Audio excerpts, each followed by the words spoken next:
Welcome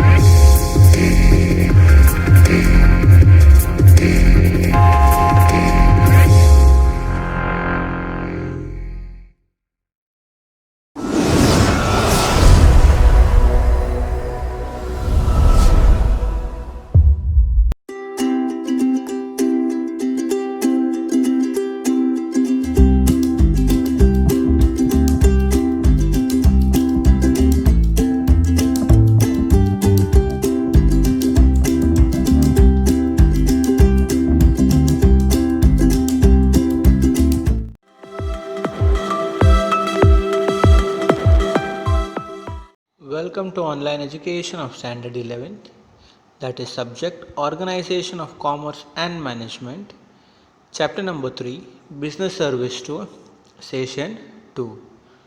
Okay, now students, in this today's video we are going to study about types of bank account. Okay, one of the main function, as we all know that कि सबसे एक main important function यहाँ पर bank का क्या होता है, that is to accept the deposit and to lend the money whenever required, जो कि एक मेन एक इम्पॉर्टेंट फंक्शन है बैंक का, अपन शुरू से देखते आ रहे हैं, है ना. Then the bank demands KYC, that is know your customer, from the customer at the time of opening the account or for the other services of the bank. This is as per the rules of the central bank, that is what RBI central bank, that is fathers bank के नाम से भी हम उसको जानते हैं. Clear.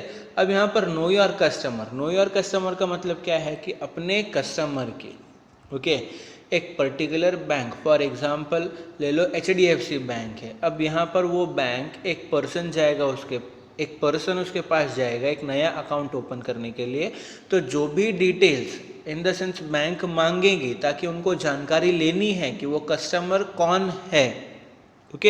तो इसलिए क्या है कि यहाँ पर ये एक मतलब हर एक डिटेल, हर एक चीज़ वो उस पर्टिकुलर पर्सन की जानकारी लेगी. That is known as know your पर customer. So first account is what? Saving account. It means the account in which people deposit their savings. A fixed rate of interest is paid in this account. The customer gets interest as per the amount and the days for which the amount remains counted in the account. The bank provides facility like checkbook, ATM card, etc. in this account. The account holder can deposit the check, draft and cash in his account. अब यहाँ पर saving account, अब देखो यहाँ पर main importance यहाँ पर saving account का क्या है. तो जैसे कि यहाँ पर एक इमेज आपको दिख रहा है कि एक पिगी बैंक जैसा कि एक पूरा एक बॉक्स है, एक यूटेंसिल है, उसके अंदर कैसे कि कलेक्ट करके रख रहा है. तो जो कि पहले के ज़माने में इसी तरीके से जो अमाउंट है उसको कलेक्ट करके रखा जाता था, है ना, कि मतलब अपने जो भी इनकम है उसमें से कुछ पार्ट हम सेव करके रखते थे.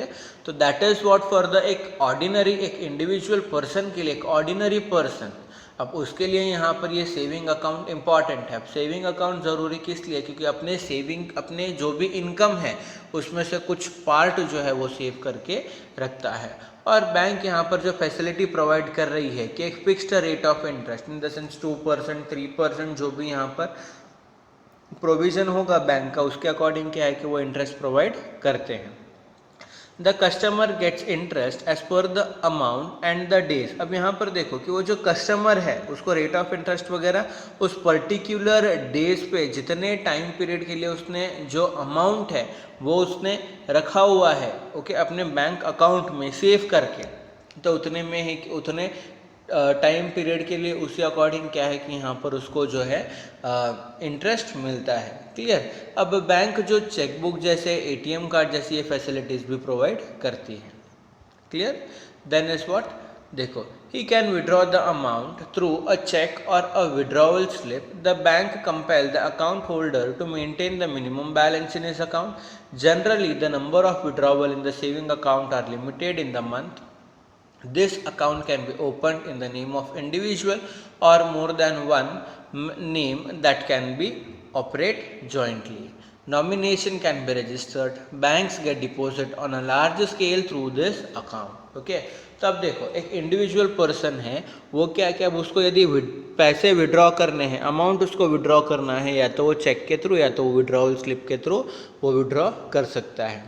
क्लियर। अब यहाँ पर वो पर्टिकुलर जो बैंक है वो मतलब ऐसा कि एक मिनिमम अमाउंट, जैसे कि 1000 रुपीज़ है, 500 रुपीज़ है, जो भी प्रोविज़न के अकॉर्डिंग एक मिनिमम बैलेंस यहाँ पर मेंटेन करने के लिए बोलते हैं। क्लियर।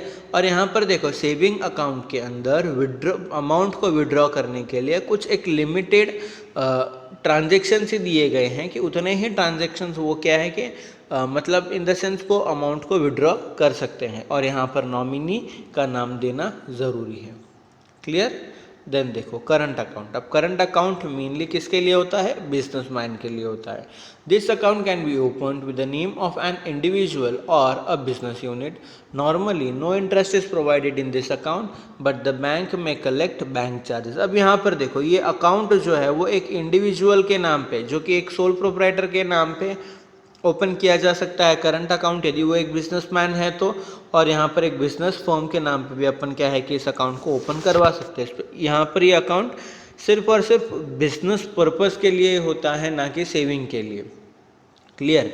और इस अकाउंट के अंदर जो बैंक है वो क्या है कि इंटरेस्ट चार्ज नहीं कर इंटरेस्ट चार्ज करती है, ना कि इंटरेस्ट प्रोवाइड करती है। Clear. Facilities of loan can be provided on this account. यहाँ पर लोन की फैसिलिटी भी मिलती है। There is no limitation in the terms of number of the transactions in the month in this account. यहाँ पर जैसे कि सेविंग अकाउंट में आपने देखा कि पर्टिकुलर ट्रांजेक्शन का जो लिमिट है, यहाँ पर ऐसा कोई लिमिट नहीं होता है पर्टिकुलर मंथ में, या फिर एक पर्टिकुलर डे में जितनी बार भी चाहो उतनी बार भी क्या है कि यहाँ पर वो ट्रांजेक्शन्स कर सकते हैं। यहाँ पर कौन ओपन करता है? Generally businessman. Clear? Then recurring account. Now this is an account which is opened from the saving point of view, in which it is compulsory to deposit the certain amount every month. अब ये जो recurring account है मतलब बार बार जो occur होने वाला, इन the sense यहाँ पर एक सेविंग पर्पस के लिए ही है, और यहाँ पर क्या है कि एक पर्टिकुलर जो अमाउंट है वो हमको क्या कि डिपॉजिट करना पड़ता है, जो कि अपन ने एग्रीमेंट के टाइम पे जो कि साइन किया हुआ होता है। पर्टिकुलर जो अमाउंट है उसको इन द सेंस हम सेव करेंगे। Okay. The rate of interest on such amount is higher than the saving account and lower than the fixed deposit.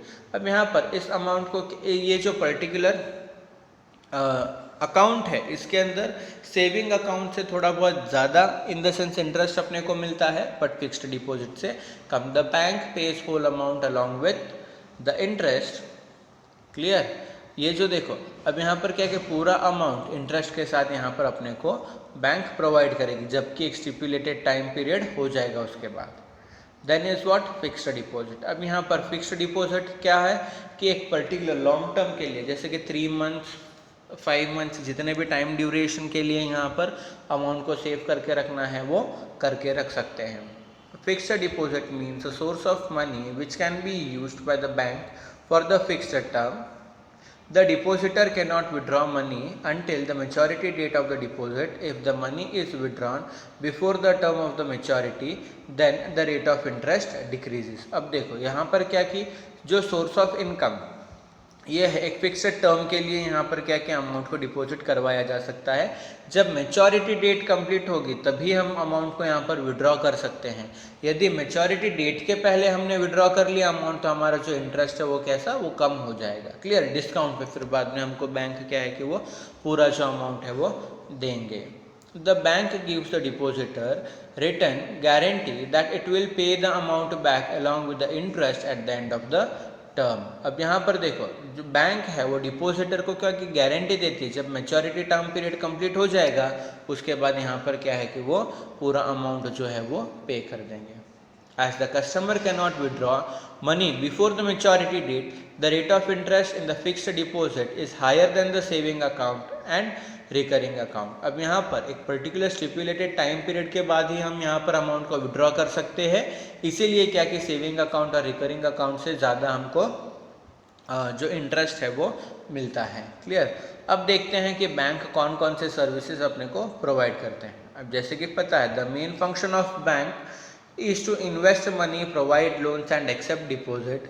In addition to this, the bank has some more functions like looking after the financial transactions of the customer, issue letter of credit, issue traveler's check, issue drafts, RTGS, NEFT, bank overdraft, loan. Then okay, now let's see. First is to issue draft. Now draft means a check written by the bank addressing another branch. The name of the person is mentioned in the draft and the order is issued to pay the amount to that particular person. The bank transfer the amount as the issuing authority on behalf of the customer. When a person wants to send money to the another person, he goes to bank, pays the money, and the commission is paid to the bank for issuing the draft and request the bank to issue a draft.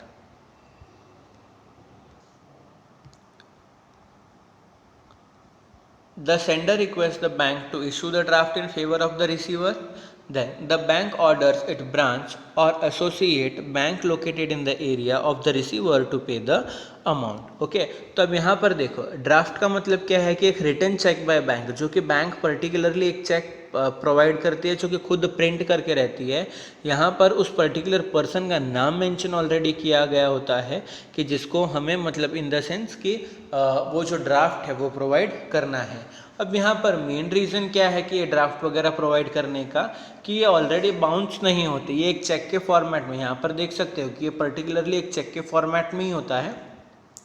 बस यहाँ पर नाम जो है उसका वो demand draft, already date वगैरह जो है वो प्रिंट की हुई होती है.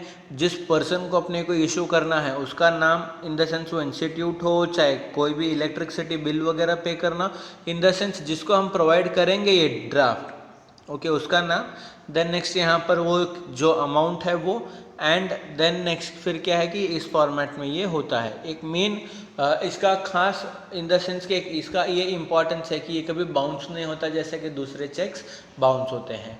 और जब एक पर्टिकुलर इंडिविजुअल पर्सन एक डिमांड ड्राफ्ट को जब ये इन द सेंस डिमांड करता है बैंक से, तो उसको क्या है कि कमीशन पे करना पड़ेगा. Okay, then is what banker's check, that is what pay order. Banker's check is a facility similar to bank draft. bank draft के जैसे ही ये क्या है कि एक सर्विस है. The check issued by the bank against the payment accepted by the bank is called pay order. अब pay order can be encashed only in the same city. अब यहाँ पर देखो the cheque issued by the bank against the payment accepted by the bank is called the pay order. यहाँ पर क्या कि एक पर्टिकुलर बैंक दूसरे बैंक से पेमेंट करवाती है तो उसको क्या बोलेंगे हम, that is what it is known as what pay order. Okay, एक पर्टिकुलर एक सेम सिटी के अंदर ये एनकैश हो सकता है.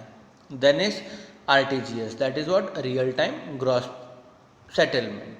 When the RTGS member bank transfer money to the another RTGS member bank anywhere in the India, this method is called RTGS.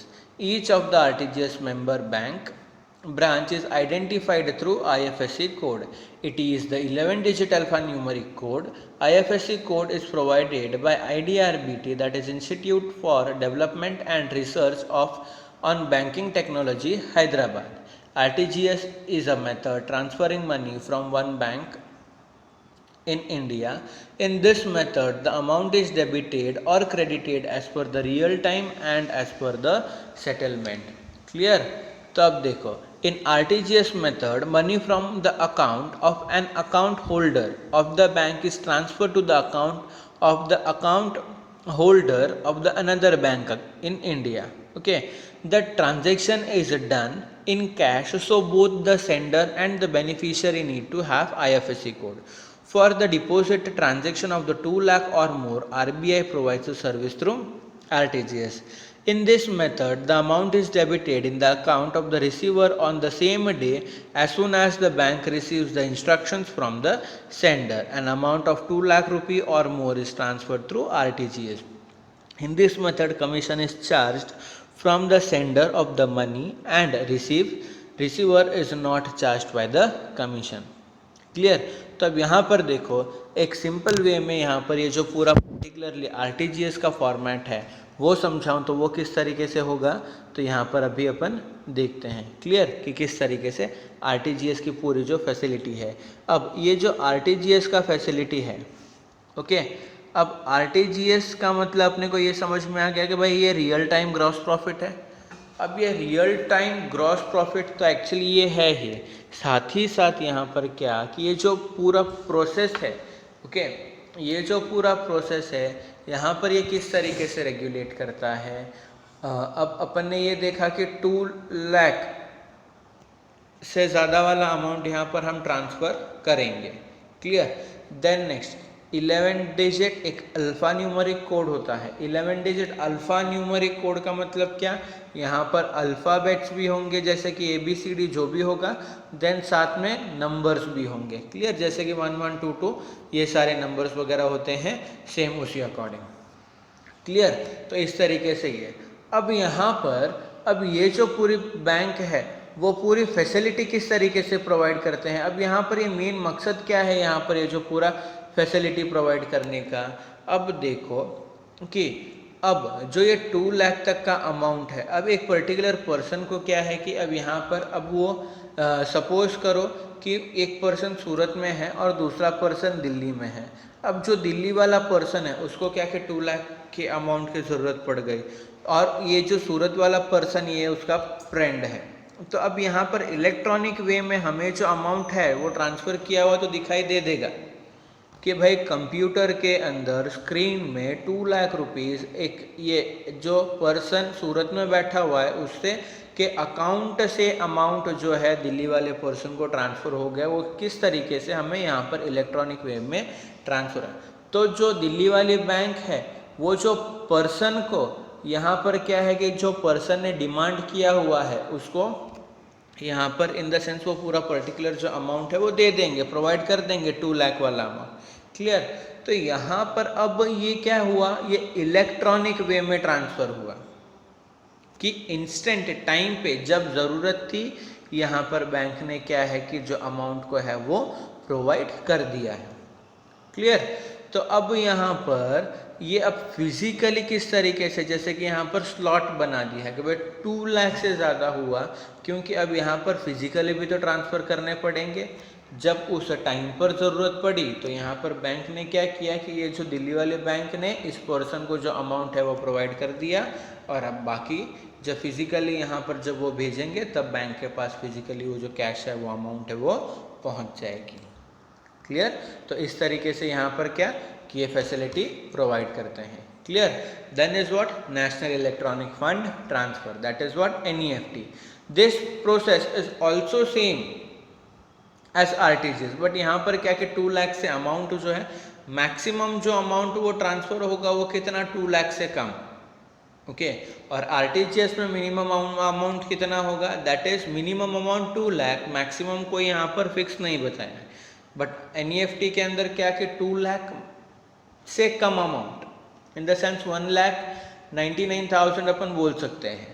Then NEFT is the method in which bank having NEFT membership transfers money to the another NEFT member bank in India. NEFT is also a type of payment just like RTGS. RTGS के जैसा यहाँ पर क्या कि पूरा procedure है। This arrangement is provided through online system. For the IFSC code is given. In this system there is no limit of minimum amount. Minimum amount को कोई लिमिट नहीं है, बट मैक्सिमम अमाउंट कितना है 2 लाख से कम होना चाहिए transferred in the batch in the system. RBI is setting transactions on hourly basis. In this system money is credited to the receiver's account on the same day or within 48 hours. 48 hours के अंदर ही क्या है कि ये जो amount है वो मिल सकते हैं, clear. Year transactions are settled batch wise यहाँ पर क्या है कि यहाँ पर ट्रांजेक्शन्स होते हैं, और कितने ट्रांजेक्शन्स, मैक्सिमम 10 ट्रांजेक्शन्स तो होती है। अब IFSC कोड वो सेम अल्फा न्यूमरिक कोड होता है 11 डिजिट का। In this method commission is charge from the sender, but in case of inward NEFT where the receiver is not charge any commission. अब sender से charge करेंगे commission but receiver से नहीं, okay. To NEFT 50,000 by cash, 50,000 or less can be NEFT by depositing cash in bank, and facility of NEFT is available to walk-in customer from all NEFT member branch of the bank. Okay, 50,000 तक का क्या है कि यहाँ पर जो amount है वो यहाँ पर वो लोग ले सकते हैं, ठीक है। अब यहाँ पर देखो समझते हैं और अच्छी तरीके से कि भाई NEFT प्रोसीजर, ये बैच सिस्टम वगैरह क्या है यहाँ पर देखते हैं, क्लियर। अब देखो NEFT पर्सन, अब यहाँ पर बैंक ए और यहाँ पर बैंक बी, क्लियर। अब यहाँ का एक पर्सन, अब उसका फ्रेंड रहता है और दूसरे स्टेट में, अब इसने डिमांड किया है इससे कि भाई मुझे थोड़े से अमाउंट चाहिए तो उसको ट्रांसफ़र करना है, क्लियर। तब उसने बोला कि 5000 उसको अमाउंट चाहिए। तो यहाँ पर क्या कि इलेक्ट्रॉनिक वे में यहाँ पर शो हो गया है कि भाई 5000 बैंक ने इस पर्सन को प्रोवाइड कर दिए, क्लियर। तो अब यहाँ पर 5000 के लिए ये बैंक फिजिकली एक बार के लिए तो नहीं जाएगी, तो यहाँ पर क्या कि 10 ट्रांजेक्शन्स होने चाहिए, मतलब जैसे कि फिर बाद में और अलग अलग 10 लोग होंगे यहाँ से यहाँ पे ट्रांसफ़र करने के लिए, ठीक है। तो एक 10 ट्रांजेक्शन्स का एक पर्टिकुलर बैच बना लिया, जिससे क्या है कि यहाँ पर इस बैंक को यहाँ तक जाने का एक्सपेंस, मतलब 5000 के लिए नहीं जाना पड़ेगा, 200 के लिए नहीं जाना पड़ेगा, जो भी अमाउंट ट्रांसफ़र करते हैं तो यहाँ पर 2 लाख से कम तक का, मतलब बार बार उनको क्या है कि यहाँ पर ट्रैवलिंग करना नहीं पड़े। तो इसलिए 10 ट्रांजेक्शन्स का एक पर्टिकुलर एक बैच बना दिया है, जिससे क्या है कि फिजिकली अमाउंट आसानी से ट्रांसफ़र हो सके, क्लियर। ओके, देन देखो बैंक ओवरड्राफ्ट। अब बैंक ओवरड्राफ्ट एक सर्विस किसको प्रोवाइड करते हैं, यहाँ पर ये सिर्फ और सिर्फ जो करंट अकाउंट होल्डर है उसको यहाँ पर क्या है कि वो ये सर्विस पूरी पर्टिकुलरली मिलती है। A businessman holding a current account with the bank when the facility to withdraw more money than the credit balance of his account in his security given, then it is called bank overdraft। अब यहाँ पर क्या कि particular amount जो है उससे ज़्यादा यदि यहाँ पर बैंक बैलेंस कम है उसका और उससे ज़्यादा का यदि उसने यहाँ पर चेक प्रोवाइड कर दिया है, तो यहाँ पर क्या है कि बैंक एक सर्विस प्रोवाइड करेगी, that is known as what, overdraft service. The interest has to be paid only on the overdraft amount through the maximum amount sanctioned for the overdraft may be more, clear। तो अब देखो bank overdraft ये facility किस तरीके से, अब यहाँ पर ये बैंक है, ओके, और यहाँ पर ये जो सी है वो बिजनेसमैन है, क्लियर। तो अब यहाँ पर इसने सी पर्सन ने क्या किया, अब यहाँ पर डी को उसको क्या है कि चेक देना था, तो इसके बैंक बैलेंस में 800 रुपीज़ थे और इसने क्या किया कि 1000 रुपीज़ का उसने चेक लिख के इस पर्सन को दे दिया, क्लियर। और इसके बैंक बैलेंस में कितना है, 800 रुपीज़ है। अब इसने कितना, जो कि 200 रुपीज़ है, ओके, जो कि 200 रुपीज़ है, ये ज़्यादा हो गए तो ये चेक बाउंस हो जाना चाहिए। तो यहाँ पर बैंक क्या करती है, अपने कस्टमर के, अब सी इसका कस्टमर है, क्लियर, बैंक का कस्टमर है, तो इस कस्टमर की क्रेडिट वर्दीनेस देख के बैंक अपने बिहाफ पे ये जो 200 रुपीज़ क्या है कि चेक बाउंस न कर कर यहाँ पर ये जो 1000 रुपीज़ का चेक है वो पास कर देती है, ठीक है। तो अब बैंक क्या करेगी, जो 200 रुपीज़ बैंक ने जो पे किया है इसके ऊपर क्या है कि वो इंटरेस्ट चार्ज करेगी, किससे, इस सी पर्सन से, क्लियर, क्योंकि बैंक ने उसके बिहाफ पे किया है अमाउंट और उसने इस चेक को जो 1000 रुपीज़ का चेक था वो बाउंस होने नहीं दिया, क्लियर। तो this is known as what, bank overdraft service, clear. Then देखो cash credit, the loan provided to the businessman for the growth and the development of his business considering the stock and due collection of the money is called cash credit. In this kind, the loan, the stock of good remains under the hypothecation of the bank. The rate of interest is paid by the business unit according to the amount and the time used for the loan as decided earlier. तो अब यहाँ पर cash credit, that is what known as CC. अब यहाँ पर एक इसको एक बिजनेसमैन को यहाँ पर क्या है कि ये जो एक लोन के फॉर्मेट में ये बैंक जो है डेवलपमेंट के लिए प्रोवाइड करती है, और जो स्टॉक वगैरह है वो हाइपोथेटिकेशन इन द सेंस कि अंडर में यहाँ पर बैंक के अंडर में रहेगा। यदि उसने प्रोवाइड नहीं किया है वो पर्टिकुलर अमाउंट, तो बैंक क्या करेगी, वो स्टॉक अपने हवाले ले लेगी, clear. Then is what loan. अब लोन देखो कि अलग अलग डिफरेंट टाइप्स ऑफ लोन होते हैं, अपने को पता है, car loan, home loan, gold loan, अलग अलग तरीके के लोन्स वगैरह यहाँ पर बैंक प्रोवाइड करती है। और ये एक फंक्शन भी है, मेन फंक्शन में भी अंडर में भी आता है कि भाई यहाँ पर बैंक जो है अमाउंट को क्या है कि लेंड करती है। The main function of bank is to receive deposits and provide loans. The bank receive deposit at the lower rate and provides the loan at the higher rate. अब यहाँ पर क्या डिपॉजिट्स लेते हैं लोअर रेट में, okay deposit का जो service है वो लोअर रेट में प्रोवाइड करते हैं और जो लोन्स के सर्विसेज है वो हायर रेट में प्रोवाइड करते हैं। Clear. The bank provide loan to the client businessman in the different ways. The bank provides loan to the customer for the different requirement like buying a house, buying furniture, renovation of the house, buying a vehicle or for the development of their business। अलग अलग तरीके के यहाँ पर क्या है कि loan provide करते हैं। In the advance is for a long term and the amount repayment paid fully at the time or at the regular term installment, then it is called the loan। एक particular time, एक stipulated यहाँ पर time period होता है, उसके according क्या है कि जो लोन वगैरह है वो प्रोवाइड करते हैं। एक इंस्टॉलमेंट्स वगैरह होते हैं जो कि फिक्स कर किए हुए होते हैं, that is what it is known as loan. In order to secure the loan amount the bank keeps the immovable property of the clients as the mortgage. जो इमूवेबल प्रॉपर्टी एक जगह से दूसरी जगह नहीं ले जा सकते, तो ऐसे चीज़ों को क्या है कि वो मॉर्गेज रखते हैं। Clear. Such loan is repaid according to the term decided at the time of sanctioning. अब चाहे गोल्ड लोन लो तो गोल्ड को गिरवी रखो, होम लोन लो तो होम जो घर के पेपर्स वगैरह हैं इन द सेंस वो ओरिजिनल पेपर्स वो बैंक के पास रहते हैं, तो उस अकॉर्डिंग क्या है कि बैंक जो है वो लोन को सैंक्शन करेंगे। क्लियर।